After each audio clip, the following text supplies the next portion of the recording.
With the implementation of value-added tax only a matter of weeks away, the government must ensure that it has the proper monitoring systems in place for the management of the tax. If not, the Christie administration could face losing hundreds of millions of dollars annually from an underground economy.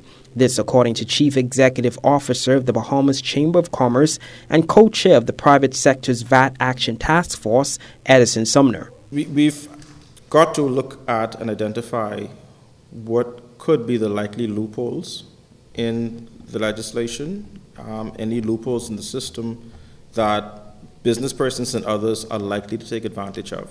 We do not want to see businesses operating in the informal economy. It's unfair on those other businesses who have been paying their dues, paying fees, going through the process of getting the business licenses to be kept in good standing.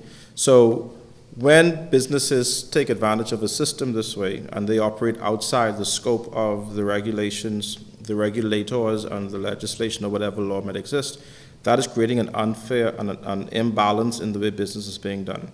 A long-standing opponent of V.A.T, Marco City MP Greg Moss, recently expressed that the implementation of the tax will force Bahamians into the black market and will certainly lead to corruption within professional service industries and legal practices. Successive governments have long been faced with the issue of tax evasion, and most recently, the Christie administration renewed its intention to clamp down on existing outstanding taxes like real property tax. On Monday, V.A.T task force officials announced that some 900 businesses were registered, and as of Friday, Mr. Sumner said that this figure rose to an excess of 1,500 businesses now registered for the new tax. He expressed optimism with the remaining businesses coming on board to register for V.A.T before the deadline. We're in this together, meaning the private sector, the government. We all want to ensure that the economy works for everyone, right? On the private sector side, that means that businesses in the private sector must accept responsibility for what they do.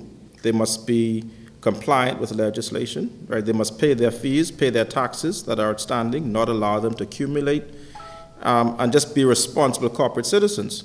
But on the government side, there's also responsibility on the government side to ensure that they are very prudent in the way they manage the fiscal affairs of the country, managing the debt situation, not allowing the debt to continue to spiral where it becomes totally out of control and end up affecting our international credit ratings, etc. Value-added tax will be implemented at a rate of 7.5% on January 1st. In an effort to assist with speeding up the registration process for V.A.T, on Thursday, the Business License Department announced that it has put in place fast-track measures to speed up the procedures for business license renewals and first-time applicants. Businesses and professionals with annual taxable sales exceeding $100,000 are required to register for V.A.T before November 30th or face a number of penalties and fines. Reporting for JCN News, I'm Greg Smith.